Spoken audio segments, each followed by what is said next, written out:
Всем привет! Многолетные суккулентные растения толстянка, которые еще именуют денежным деревом, являются частью семейства толстянковые. Это растение получило свое название благодаря внешним особенностям своих листовых пластин, которые сравнительно толстые и мясистые. Как правило, они окрашены в темно-зеленый оттенок, однако встречаются разновидности и с бледно-зеленой листвой. Перед тем, как рассказать о пользе толстянки, прошу подписаться на мой канал и поставить лайк. Толстянка получила такое название из-за своего внешнего вида. Оно напоминает миниатюрное деревце. Обильная листва похожа на ветви. Она разрастается в стороны и образует одноименный массив. В центре постепенно формируется главный стебель, который впоследствии дубеет. Толстянка обладает твердым стволом, который внешне схож с древесным. Во время цветения растения украшают цветки бледно-розового или белого окраса, которые могут быть одиночными или входят в состав соцветий. Цветки могут иметь звездочатую или трубчатую форму. В народе такое растение еще называют жирянка, дерево счастья, денежное дерево, красула и монетное дерево. Большая часть видов своим строением схожа с кустарником либо деревом. Родом это растение из Южной Африки, однако на сегодняшний день в дикой природе оно встречается практически в каждом из южных регионов. Денежное дерево может иметь самую разную величину. В природных условиях величина разновидностей может варьироваться от 6 до 200 см. Растет оно не слишком быстро. В течение сезона высота растения может увеличиваться до нескольких сантиметров, в среднем от 10 до 15 сантиметров за 12 месяцев. Растение является многолетником, но оно нуждается в регулярных омолаживающих процедурах. Цветение наблюдается с конца августа и до середины января. Особенности ухода. Очень важно создать благоприятные условия для роста толстянки, тогда оно сможет не только активно развиваться и радовать хозяина, но и цвести, приносить потомство. Для правильного ухода за денежным деревом необходимо учитывать следующие особенности. Выбор места толстянка боится прямого воздействия солнечных лучей, особенно летом. Но в теплое время года у него активная фаза роста, поэтому ему нужна комнатная температура. В этот период оптимально расположить горшочек рядом с окном, но в тени. А вот ближе к зиме его можно переместить в прихожую, где дерево сможет немного отдохнуть. Температура летом деревце любит комнатный микроклимат, где присутствует циркуляция воздуха. В зимнее время рекомендуется держать растение при значениях термометра плюс 15-18 градусов. Влажность. По своей природе это растение накапливает воду, поэтому обильный полив противопоказан. Допускается орошение раз в 3-5 дней. Нужно следить за состоянием почвы. Также не стоит забывать и периодически протирать листочки от пыли. Удобрение. Подойдет подкормка для кактусов, которую можно приобрести в магазине. Добавляется вместе с поливом раз в неделю. Если жарко, то в 2 раза чаще. Пересадка требуется раз в несколько лет, оптимально каждые 3-4 года. По этому критерию растение непривередливое, отлично растет в одном горшке на протяжении долгого времени. Это основы ухода за деревом, которых нужно придерживаться.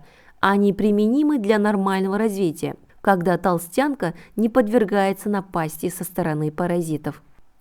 Польза. Согласно проверям, толстянка приносит в дом богатство и достаток.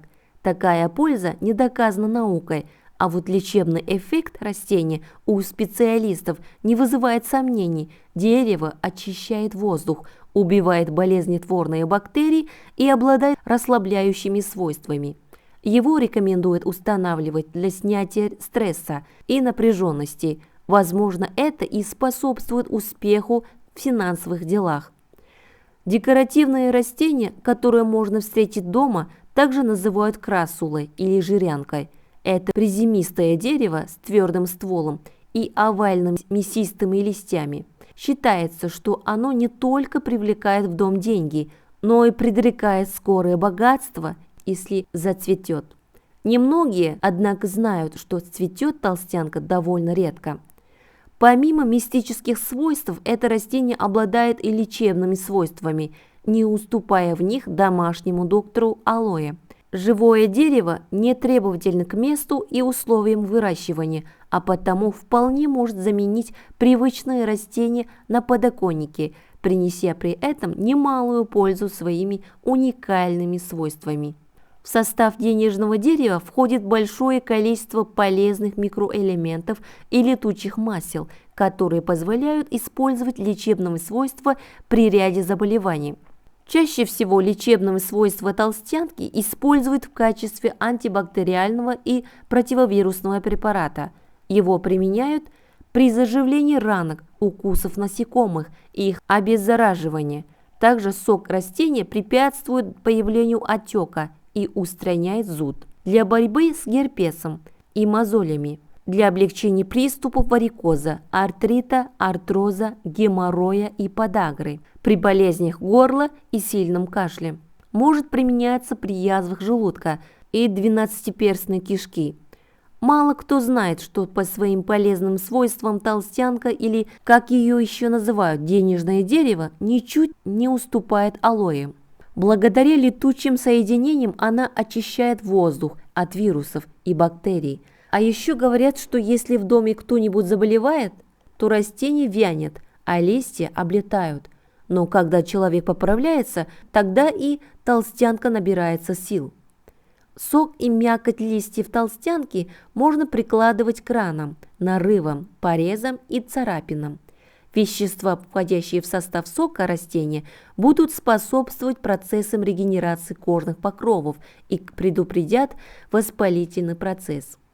Компрессы из мякоти листьев толстянки снимут воспаление и окажут обезболивающее действие при артрите, ушибах, растяжении мышц и связок. Вылечить герпес на губах можно с помощью сока толстянки. Смазывайте проблемные места каждые полчаса, но следите за тем, чтобы сок не попал на слизистую ротовой полости.